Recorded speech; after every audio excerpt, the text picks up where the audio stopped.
Hey everyone, it's the X here. Today we're testing the brand new Faction Warfare rework that's coming to Albion Online on November 24th. I jumped into the public test server to see what it's all about, and honestly, it's a mix of great potential and a few big issues. Let's dive right into it.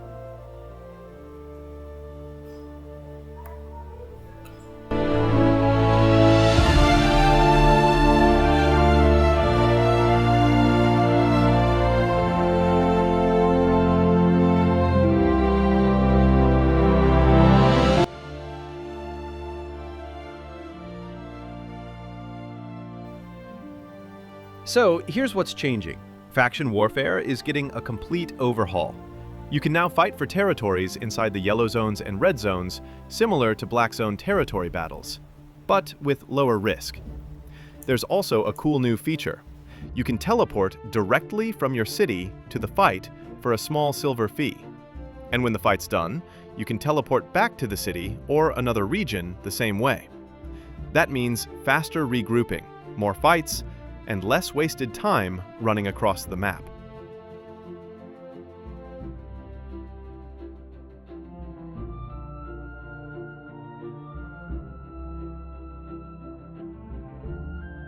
I spent a few hours playing the update with a group, and here's what I noticed.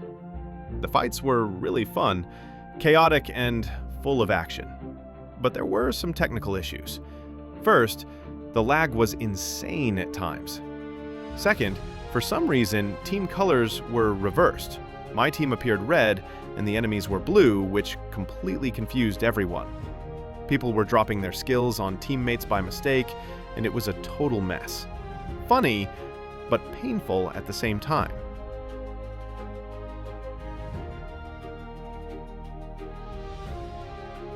Now, on the bright side, this update opens the door for new players to experience ZVZ content safely. It's basically a training ground for guilds that want to prepare their members for real Black Zone warfare. And the teleport system makes everything faster and more accessible, which is honestly a great quality of life improvement.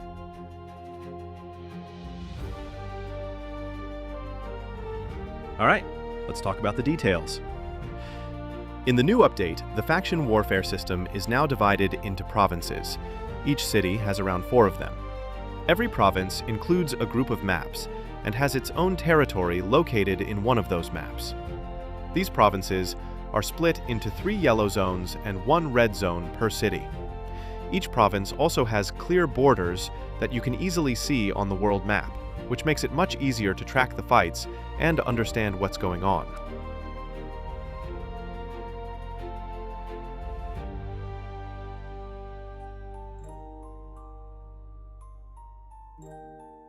Now let's move on to the open world faction camps. They work just like the regular open world camps. You kill mobs, open chests, and get some loot along with a few faction points.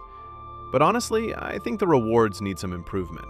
It's called a faction camp, so the loot should be more faction related. Things like hearts, artifacts, or other faction specific rewards would make a lot more sense. Also, just like the traditional camps, there will be solo and group versions of these faction camps.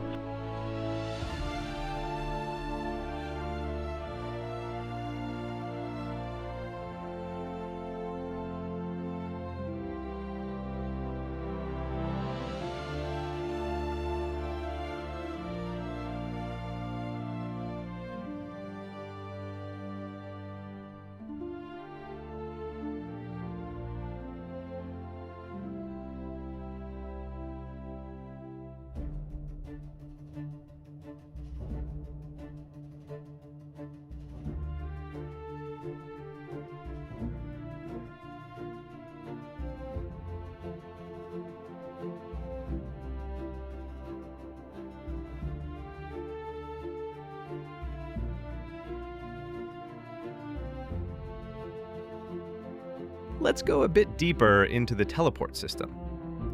From the city, you can teleport to any province, whether it's a yellow zone or a red zone.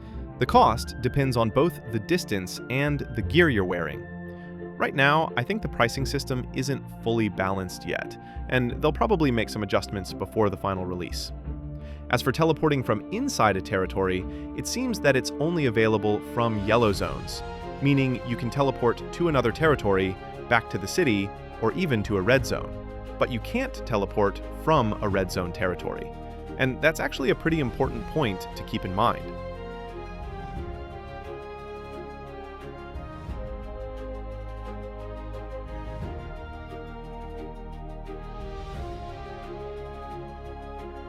Now let's talk about the territory fights, which are definitely the most exciting part of this update. The action here feels really intense. You've got large-scale battles happening all across the provinces, with players fighting to capture and defend territories for their factions. It's basically a more organized version of open-world ZVZ, and it gives you the same adrenaline rush you'd get in the Black Zone, but this time it's happening in yellow and red zones. What's great is that this system actually gives new players a chance to experience real ZVZ combat without the high risk of full loot. Some guilds will probably even use this as training grounds for their members before sending them into the real Black Zone wars.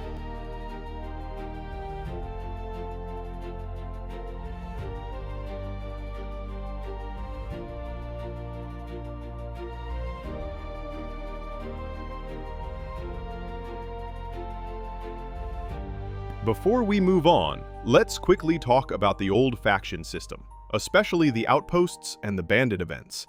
Many players were wondering if those features got removed with this update, but the answer is no. They're still in the game. The new province and territory system was added on top of the existing one, so now, instead of replacing the old content, Albion actually expanded the faction warfare by adding a completely new layer of gameplay. That means we'll still have the classic bandit events and outpost captures, plus all the new province battles happening across the map. And honestly, if this thing actually goes live, that's amazing news. Especially for the people who are scared that the bandit event might get removed, since many of them use it to transport loot to the black market. So yeah, looks like we're adding new content without removing the old one, which is awesome. That means we'll still have those classic bandit runs, and probably see more action than ever inside the red zones. Transporters, gankers, and faction fighters all smashing into each other.